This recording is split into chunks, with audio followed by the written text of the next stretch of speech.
오늘 우리에게 주시는 하나님의 말씀은 고린도후서 3장 1절부터 9절까지 말씀입니다. 우리가 다시 자천하기를 시작하겠느냐? 우리가 어찌 어떤 사람처럼 추천서를 너희에게 붙이거나 혹은 너희에게 받거나 할 필요가 있느냐? 너희는 우리의 편지라. 우리 마음에 썼고 무사람이 알고 읽는 바라. 너희는 우리로 말미암아 나타난 그리스도의 편지니 이는 먹으로 쓴 것이 아니요 오직 살아계신 하나님의 영으로 쓴 것이며 또 돌판에 쓴 것이 아니요 오직 육의 마음판에 쓴 것이라. 우리가 그리스도로 말미암아 하나님을 향하여 이 같은 확신이 있으니 우리가 무슨 일이든지 우리에게서 난 것 같이 스스로 만족할 것이 아니니 우리의 만족은 오직 하나님으로부터 나느니라. 그가 또한 우리를 새 언약의 일꾼 되기에 만족하게 하셨으니 율법 조문으로 하지 아니하고 오직 영으로 함이니 율법 조문은 죽이는 것이요 영은 살리는 것이니라. 돌에 써서 새긴 죽게 하는 율법 조문의 직분도 영광이 있어 이스라엘 자손들은 모세의 얼굴에 없어질 영광 때문에도 그 얼굴을 주목하지 못하였거든. 하물며 영의 직분은 더욱 영광이 있지 아니하겠느냐? 정죄의 직분도 영광이 있은즉 의의 직분은 영광이 더욱 넘치리라. 아멘. 할렐루야. 한 주간 동안 세상에서 그리스도의 향기를 널리 퍼뜨린 모든 분들께 하나님의 크신 은혜와 평강이 함께 하시기를 바랍니다. 여러분이 있는 곳에서 생명의 향기가 진동한 줄로 믿습니다. 여러분 때문에 생명의 향기를 맡은 사람들에게 그리스도의 향기가 스며 들어갈 수 있기를 바랍니다. 우리가 더 많은 사람들에게 그리스도의 향기를 전할 수 있기를 주의 이름으로 축복합니다. 사랑하는 성도 여러분, 5월에는 여러 곳에서 장미 축제가 열립니다. 어쩌면 여러분들도 한 번쯤 가보셨을 수 있습니다. 장미 축제뿐만 아니라 우리나라 사람들은 꽃을 사랑해서 꽃 축제를 가는 것을 좋아합니다. 사람들은 꽃 하나 때문에 기뻐하고 행복해 합니다. 장미 축제를 바라보면서 제가 그런 마음이 들었습니다. 그리스도의 향기를 가진 그리스도인들 때문에 생명의 축제가 열리면 얼마나 좋을까? 사람들이 꽃 하나만 보고도 저렇게 좋아하는데 그리스도를 통해서 생명의 향기를 맡을 수 있다면 얼마나 더 좋아할까? 그런 마음이 들었습니다. 생명의 향기가 퍼져나가면 많은 사람들에게 사랑과 평안이 전해질 줄로 믿습니다. 향수는 향료의 비율이 얼마나 되느냐에 따라 가격이 달라집니다. 제가 향수를 좋아하는 사람이 아닌데 그리스도의 향기, 생명의 향기에 대해서 설교를 하다 보니까 향수를 공부하게 됐어요. 저는 향수를 안 뿌리는 사람인데 제가 마음을 바꾸게 된 계기가 있습니다. 향수는 나를 위해서 뿌리는 게 아니라 다른 사람을 위해서 뿌리는 거다. 내가 싫어도 다른 사람들에게 좋은 향기를 줄 수 있다면 뿌려야 되지 않겠느냐. 그 말 때문에 제가 아주 가끔 향수를 뿌리게 됐습니다. 그리고 공부를 하다 보니까 부향률이라고 하는 것을 알게 됐어요. 부향률이라고 하는 말은 어떤 뜻이냐면 향수의 원액의 비율이 얼마나 되느냐를 부향률로 이야기를 합니다. 향수 원액이 100%일 때는 한 방울만으로도 짙은 향기를 뿜어냅니다. 향수의 원액이 100%가 되면 24시간 이상 그 향기가 지속이 되고 그리고 더 많이 퍼져간다고 말합니다. 그러니까 이 원액의 비율이 높으면 높을수록 더 강한 향기를 뿜어내겠지요. 보통은 20% 이상만 돼도 고급 향수에 속합니다. 그렇다면 그리스도의 향수도 마찬가지일 것입니다. 여러분, 그리스도 향기의 원액은 무엇일까요? 어떤 원액으로 그리스도의 향기를 만들어내는 것일까요? 십자가와 부활이라는 원액입니다. 십자가와 부활이라는 원액이 100%면 그리스도의 향기도 강하게 나타날 수 있습니다. 그리스도의 원액이 들어있다면 단 한 사람의 그리스도인으로도 얼마든지 생명의 향기를 퍼뜨릴 수 있습니다. 중요한 것은 얼마나 많은 사람들이 예수를 믿느냐가 아니라 얼마나 그리스도의 원액을 가지고 있느냐에 달려 있습니다. 성경을 보면 언제나 하나님의 구원은 소수에 의해서 이루어졌습니다. 소돔과 고모라는 의인 10명이 없어서 안타깝게 멸망했습니다. 엘리야는 혼자서 850명의 바알과 아세라 선지자와의 대결에서 승리를 거두었습니다.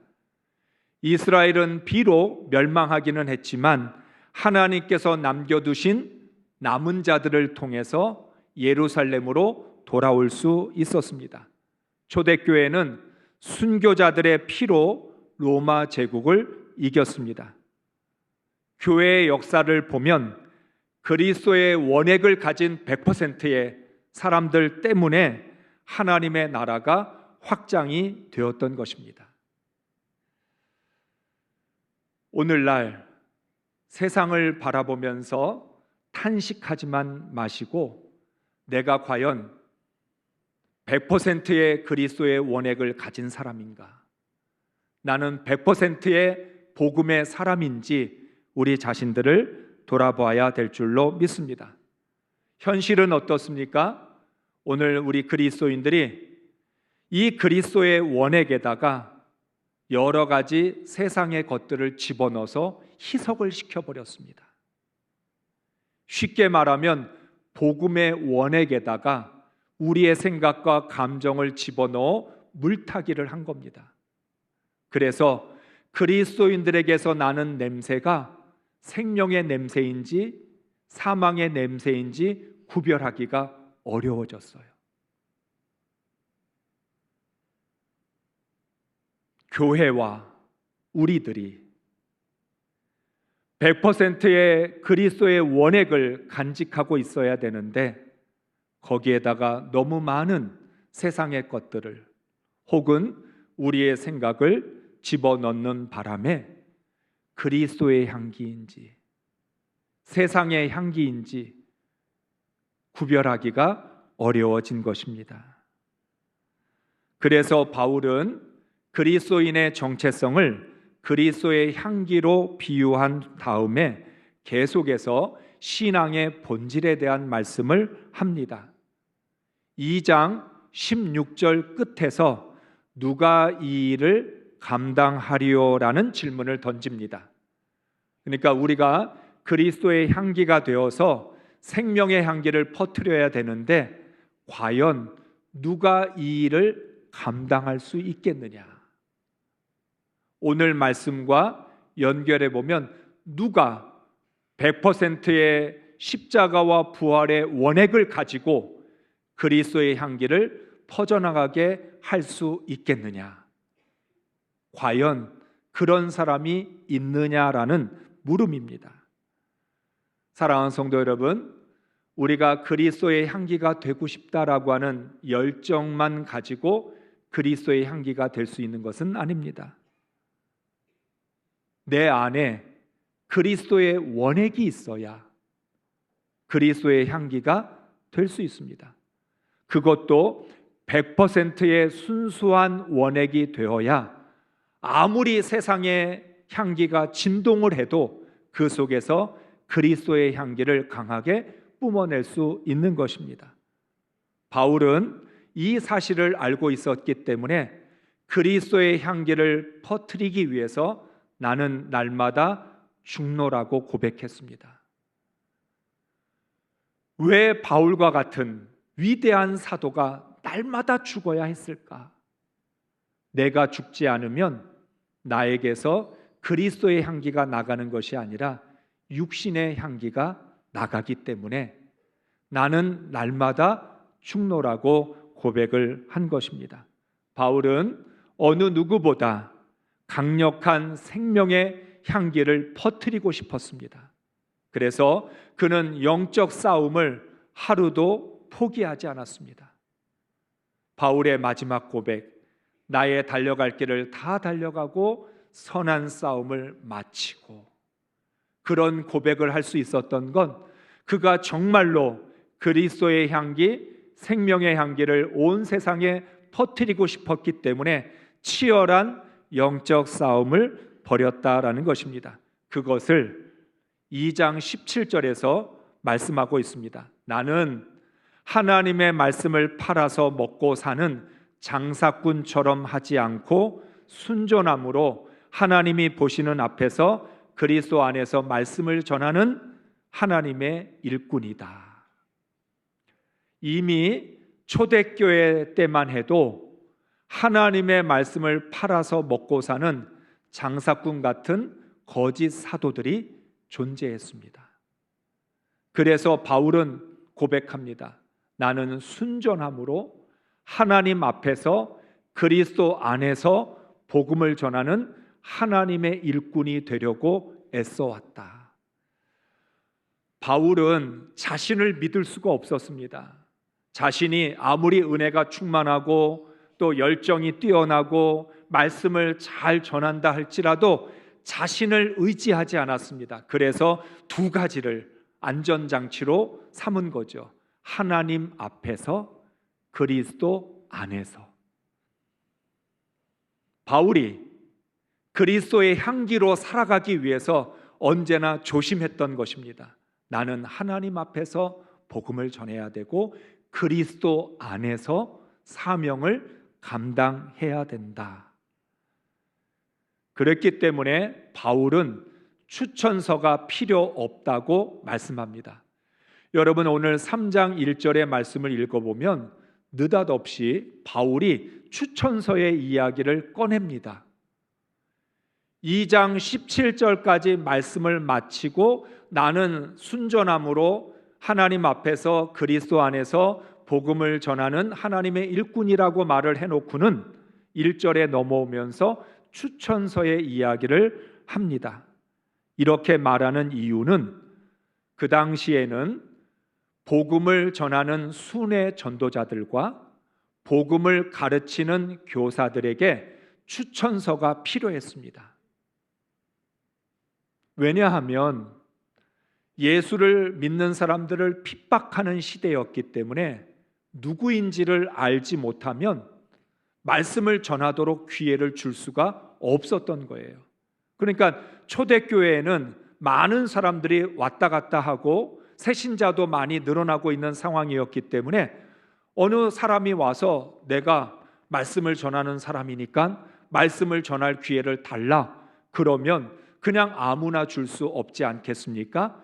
그래서 추천서를 가진 사람들에게 말씀을 전할 기회를 주기도 하고 숙식을 제공해 주기도 했습니다. 따라서 복음을 전하는 전도자들, 여러 곳을 돌아다니면서 복음을 전하는 전도자들이나 복음을 가르치는 교사들에게는 추천서가 필요했는데 그 중에 제일 좋은 추천서는 사도들의 추천서였습니다. 여러분 한번 생각해 보세요. 베드로의 추천서를 가지고 있다? 그러면 어디서든지 환영받았겠죠. 사도 베드로가 추천서를 써줬다고? 그러면 말씀을 전하십시오. 우리에게 복음을 가르쳐 주십시오.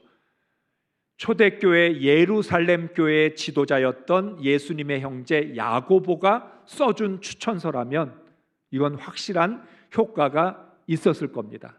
그래서 복음을 전하는 사람들이 추천서를 받아 가지고 다녔고 또 자신들의 어떤 신뢰를 높이기 위해서 여러 장의 추천서를 받아 가지고 다녔던 것입니다. 그로 인하여서 추천서를 받는 경쟁이 벌어지기까지도 했습니다. 내가 더 많은 추천서를 가지고 있다. 이걸 가지고 자기를 증명하려고 했던 거죠. 바울은 이런 것에 전혀 관심이 없었습니다. 그래서 바울을 공격했던 거짓 사도들 중에는 왜 바울은 추천서가 없냐? 이렇게 공격을 한 거예요. 자기가 사도가 아니면 우리들처럼 똑같이 추천서를 받아 가지고 와서 복음을 전해야 되는데 바울은 추천서도 없이 복음을 전하고 복음을 가르치고 있다. 이렇게 비난을 한 거죠. 그래서 추천서를 받지 못한 이유를 사도들에게 인정을 받지 못해서 사도들이 추천서를 안 써준 것이다. 이렇게까지도 바울을 공격한 것이죠. 더 나아가 바울은 사도들의 추천서도 없으면서 자기는 하나님으로부터 사도가 되었다, 스스로의 추천서를 가지고 자화자찬을 한다라고 비난을 한 겁니다. 그러니까 여러분, 바울이 받은 공격이 참 다양하죠. 추천서가 없다, 사도들에게 인정을 못 받아서 추천서가 없는 거다, 추천서가 없으면서 자기 스스로 추천하고 자화자찬하고 있다, 이런 것들을 가지고 바울을 공격했던 것입니다. 이에 대해서 바울은 아주 단호하게 나에게는 사람의 추천서가 필요 없다, 이렇게 말합니다. 바울은 처음부터 사람의 추천서를 의지할 마음이 눈꼽만큼도 없었습니다. 그러면서 바울은 고린도 성도들에게 여러분이 나의 추천서입니다, 여러분들이야말로 나의 추천서이기 때문에 나는 굳이 어떤 다른 사람들의 추천서가 필요 없다라고 말합니다. 3절의 말씀 세 번역으로 읽겠습니다. 여러분은 분명히 그리스도께서 쓰신 편지입니다. 우리는 그것을 작성하는 데 봉사하였습니다. 그것은 먹물로 쓴 것이 아니라 살아계신 하나님의 영으로 쓴 것이요, 돌판에 쓴 것이 아니라 가슴판에 쓴 것입니다. 아멘. 하나님께서 바울을 이방인의 사도로 불러주셨을 때부터 바울은 오직 하나님만 바라보았습니다. 아무리 오해를 받고 어려움이 있어도 흔들리지 않았습니다. 어떻게 보면 바울은 무모할 정도로 과감하기도 했습니다. 또한 단호하기도 했습니다. 우리가 생각하면 바울이 좀 타협을 하면 복음을 전하기가 쉽지 않았을까? 좋은 게 좋은 거니까 바울도 베드로나 야고보에게 추천서 써달라고 그랬으면 제일 먼저 써줬을 텐데 그거 가지고 다니면 시비거리가 없지 않을까? 이렇게 생각할 수 있는데 바울은 이상하리라 만큼 그러한 방법을 선택하지 않았습니다. 그리고 아예 못을 박습니다. 나는 사람의 추천서가 필요 없다, 나는 사람을 의지하지 않는다, 이렇게 말합니다. 그러면서 고린도 성도들이 하나님의 추천서이면서 그리스도의 편지라고 말하고 있는 것입니다. 그런데 사람의 추천서는 먹물로 써야 되지만 하나님의 추천서는 하나님의 영으로 써야 된다라고 말합니다. 그래서 바울은 먹물로 쓴 사람의 추천서보다 살아계신 하나님의 영으로 쓴 하나님의 추천서가 훨씬 더 능력이 있다고 믿은 것입니다. 바울은 성령과 진리로 고린도 성도들의 가슴에 복음의 편지를 정성으로 작성했습니다. 바울이 말하는 겁니다. 나는 고린도 성도들이야말로 그리스도의 편지라고 생각하고 고린도 성도들의 가슴 속에 복음을 하나씩 하나씩 정성 들여 기록했다. 바울도 성령을 의지하여 오직 복음만을 의지하여서 한 글자씩 한 글자씩 심령 가운데 그리스도의 편지를 작성했다라고 고백을 하는 거죠. 사랑하는 성도 여러분, 지금 바울은 자신이 잘하고 있다고 자랑하는 게 아닙니다. 너희는 사람이 써준 추천서지 나는 하나님이 주신 추천서 가지고 다녀 뽐내려고 자랑하려고 말을 하는 것이 아닙니다. 그래서 바울은 자신이 가지고 있는 분명한 생각을 5절에서 말씀을 합니다. 읽습니다. 우리가 이런 일을 할 수 있는 자격이 우리에게서 났다고 생각하지 않습니다. 우리의 자격은 하나님에게서 납니다. 아멘. 바울은 자기를 공격하고 비난하는 사도들이나 거짓 사도들, 거짓 교사들하고 싸우고 싶은 마음이 없습니다. 사람 앞에서 굳이 내 자격을 인정해달라고 매달리지도 않습니다. 어차피 자격은 하나님이 판단하시는 것이고 자격은 하나님이 주시는 것이라는 겁니다. 바울은 언제나 선을 지키는 사람입니다. 우리가 로마서와 에베소서 그리고 고린도 전후서를 읽으면서 정말 발견하게 되는 건 바울은 어떻게 이렇게 선을 잘 지킬까? 믿음의 선이 있고 복음의 선이 있고 말씀의 선이 있습니다. 그런 점에서 바울의 가장 뛰어난 장점 중에 하나는 어떤 상황에서도 선을 넘지 않는다는 것입니다. 그에 비하면 저와 여러분들은 조금만 잘하면 선을 넘어버립니다. 믿음의 선을 넘어서 자신의 경험을 의지합니다. 복음의 선을 넘어서 자기 의를 내세웁니다. 겸손의 선을 넘어서 교만에 빠집니다. 내가 그리스도인으로서 하나님께 순종해야 되는 하나님의 자녀로서 내가 지켜야 될 선이 있는데 우리는 조금만 기분이 좋고 열정이 생기면 그냥 내 맘대로 선을 넘어버린다는 거죠. 바울은 최선을 다해서 사명을 감당하지만 한 번도 스스로 자격이 있다고 착각해 본 적이 없습니다. 자격의 유무는 하나님이 판단하시는 것이라는 믿음을 가진 것입니다. 그러므로 바울은 사람이 말하는 자격의 유무에 영향을 받지 않았습니다. 오직 하나님께 인정받기 위하여 십자가만 바라보면서 최선을 다할 뿐입니다. 바울은 로마서 16장 1절에서 베베라고 하는 사람에게 추천서를 써준 적이 있습니다. 그 외에도 여러 사람들에게 추천서를 써주었습니다. 그렇지만 언제나 사람의 먹물로 쓴 추천서보다는 살아계신 하나님의 영으로 쓴 하나님의 추천서를 더 신뢰했습니다. 왜냐하면 바울 자신이 새 언약의 일꾼이었기 때문입니다. 6절 말씀을 우리 함께 읽겠습니다. 하나님께서 우리에게 새 언약의 일꾼이 되는 자격을 주셨습니다. 이 새 언약은 문자로 된 것이 아니라 영으로 된 것입니다.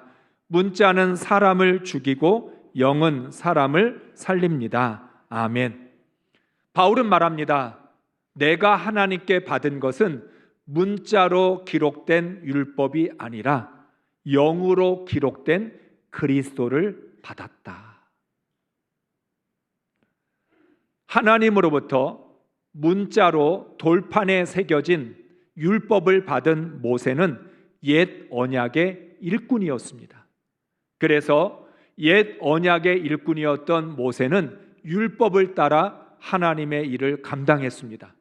그런데 바울은 문자로 기록된 율법을 받은 옛 언약의 일꾼이 아니라 살아계신 하나님의 영으로 기록된 그리스도라고 하는 새 언약을 받았기에 자신은 새 언약의 일꾼으로 사명을 감당하고 있는 것이죠.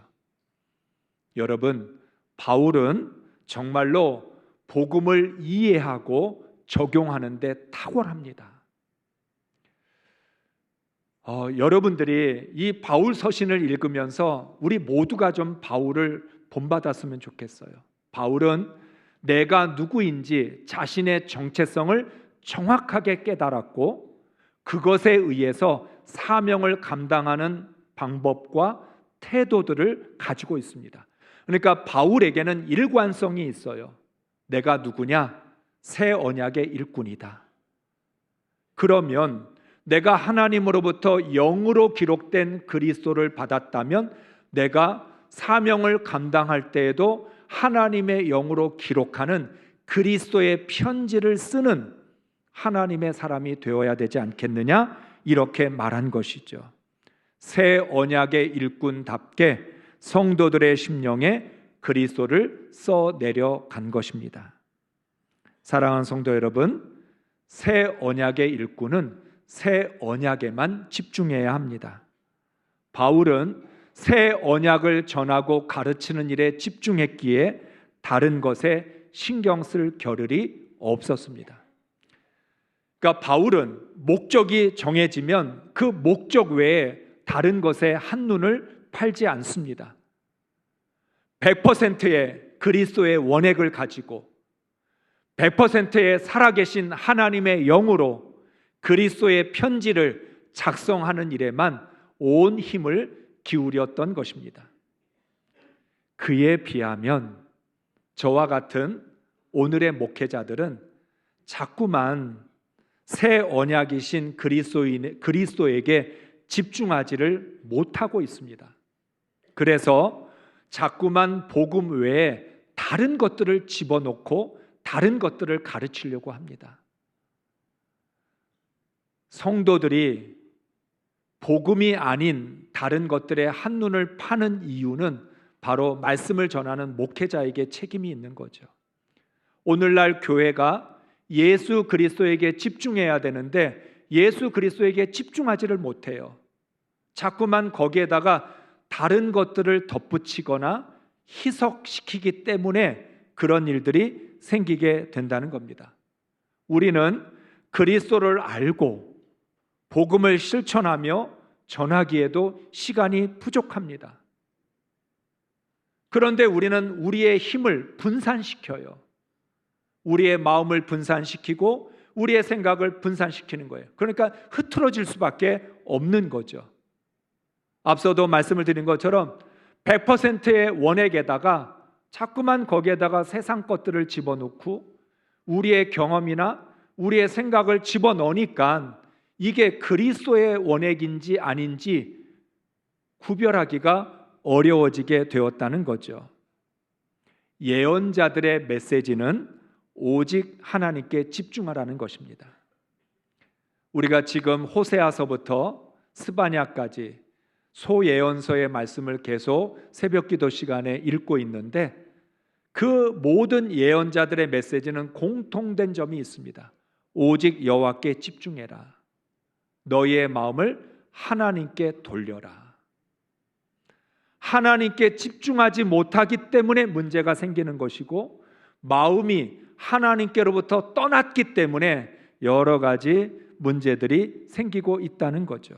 그래서 스바냐 선지자는 여호와를 배반하고 따르지 않는 것과 여호와를 찾지도 아니하며 구하지도 아니한 것을 동일한 죄라고 선포합니다. 우리가 생각하기에 하나님을 배반한 것과 하나님을 찾지 않는 게 어떻게 같은 죄지? 하나님을 찾지 않았다라고 하는 게 죄가 될 수 있을까? 의문이 되는데 스바냐 선지자는 말합니다. 하나님을 배반한 사람과 하나님을 찾지 않는 사람 다 똑같은 사람이다. 바로 우리가 하나님께 집중하지 않는 것, 하나님께 마음에 돌아가지 않는 것, 그것이 죄라는 거죠. 우리가 그리스도의 원액에다가 물 타고 희석시키면 그것 또한 죄가 될 수밖에 없습니다. 하나님을 아는 지식으로 하나님을 바르게 섬겨야 합니다. 스바냐 3장 13절의 말씀을 읽습니다. 이스라엘의 남은 자는 악을 행하지 아니하며 거짓을 말하지 아니하며 입에 거짓된 혀가 없으며 먹고 누울지라도 그들을 두렵게 할 자가 없으리라. 아멘. 자, 이스라엘 백성들의 마음을 분산시키고 이스라엘 이 백성들의 마음을 자꾸만 빼앗아 가는 게 뭡니까? 먹고 사는 걱정. 어떻게 먹고 살아야 되나? 우리 육신의 문제들, 세상의 염려, 이런 것 때문에 집중하지 못하는 거죠. 그러니까 스바냐 선지자가 이야기합니다. 이스라엘의 남은 자들은 악을 행하지 않고 거짓을 말하지 않으며 입에 거짓된 혀가 없는데 그러면 먹고 누울지라도 하나님이 걱정하지 않게 해주신다. 일상생활에 대한 염려와 걱정은 하나님께 맡기고 너희는 하나님의 말씀을 구하는 일에만 집중해라. 하나님의 말씀에 순종하고 실천하는 일에 집중하면 나머지는 하나님께서 책임져 주신다고 말씀하는 겁니다. 우리가 하나님께 집중할 때 그리스도의 편지가 될 수 있습니다. 그리스도를 아는 지식으로부터 그리스도의 향기가 나는 것처럼 우리의 생각과 감정 속에 복음으로 가득 채워져야 합니다. 그리스도의 편지가 되려면 부지런히 하나님을 찾고 경외하며 말씀을 배워야 합니다. 내 안에 복음이 있어야 그리스도의 편지가 될 수 있습니다. 아주 단순합니다. 그리스도의 편지는 그리스도로 채워져야 됩니다. 우리 한 사람 한 사람이 정말 그리스도의 편지가 되고 싶다면 내 심령 속에 복음이 기록되어져 있어야지요. 복음에서 그리스도의 편지가 나오는 것이고 그리스도의 편지라면 그리스도로만 채워져야 한다는 겁니다. 만일 그리스도가 아닌 다른 것들이 쓰여져 있다면 그것은 그리스도의 편지가 아닙니다. 여러분, 우리가 예전에 누가 나한테 연애 편지를 썼어요. 나한테 연애 편지를 썼으면 나에 대한 사랑을 이야기를 해야지요. 나한테 연애 편지를 썼는데 연애 편지를 읽어보니까 나를 향한 사랑 얘기는 없고 다른 얘기만 있어요. 그러면 그건 편지가 잘못 온 거죠. 아니, 나한테 편지를 보냈으면 나를 사랑한다는 이야기로 채워져 있어야 되잖아요.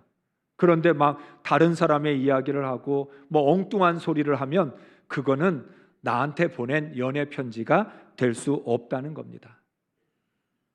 바울은 바울의 편지를 쓰려고 하는 게 아닙니다. 바울이 수많은 교회들을 세우고 복음을 전하는 일에 앞장섰지만 그는 한 번도 바울의 편지를 쓰려 하지 않았습니다. 오직 그리스도의 편지만 썼습니다. 목회자들의 마음속에 이런 마음도 있어요. 성도들이 나를 좀 기억해 주기를 바라는 마음. 그래서 잘못하면 나의 편지를 쓰려고 할 때가 있어요. 그런데 사람의 편지가 아니라 그리스도의 편지여야 돼요. 오직 그리스도로만 채워진, 오직 복음으로만 채워진 그리스도의 편지가 되어야 그게 그리스도의 편지라는 거죠. 그래서 바울은 자신의 편지를 쓰고 싶지 않았기 때문에 하나님께로부터 사도로 부르심을 받은 후에 자기가 가지고 있었던 모든 경력을 다 버렸습니다. 잘 아시죠? 바울의 추천서에 쓸만한 경력이 얼마나 화려한지 히브리인 중에 히브리인이요, 바리새인 중에 바리새인이요, 가말리엘 문화에서 율법을 배운 사람이요, 예수를 믿는 사람들을 핍박하는 일에 앞장섰던 공이 많은 사람. 그런데 하나님의 추천서에는 그런 게 필요가 없더라는 거예요. 사람의 경력과 이력은 쓸모가 없던 거예요. 그래서 바울은 자신이 지금까지 쌓아온 모든 자신의 경력과 이력을 배설물처럼 아낌없이 버리고 그런 후에는 그리스도 외에 다른 것을 알기를 원하지 않는다고 선언합니다. 나 자신이 그리스도의 편지가 되고 싶고 나를 통해 예수 그리스도를 전하고 싶기 때문에 나는 그리스도가 아닌 다른 것들은 알고 싶지가 않다. 그리스도인은 그리스도의 편지가 되어 세상이 그리스도를 알 수 있도록 해야 합니다. 그런데 오늘날 그리스도인들이 그리스도의 편지가 되기보다 자신의 편지가 되어 있으니 자기 자랑만 합니다. 여러분, 병을 고쳐주신 하나님을 자랑해야 됩니까? 병이 나은 나를 자랑해야 됩니까? 축복을 주신 하나님을 전해야 됩니까? 축복받은 나를 자랑해야 됩니까? 오늘 우리들은 그리스도의 편지가 돼야 되는데 나의 편지가 되고 싶은 거죠. 그래서 세상 사람들이 그리스도인들을 통해 예수를 볼 수가 없는 겁니다. 우리는 그리스도의 편지로 세상에 그리스도의 향기가 퍼져나가게 해야 합니다. 그러기 위해서 내 심령에 그리스도가 새겨져야 합니다. 우리가 걸어다니는 성경이 되어서 세상 사람들이 그리스도를 볼 수 있게 해 주어야 합니다. 하나님의 추천서, 즉 그리스도의 편지를 들고 오직 그리스도를 전할 수 있기를 주의 이름으로 축복합니다.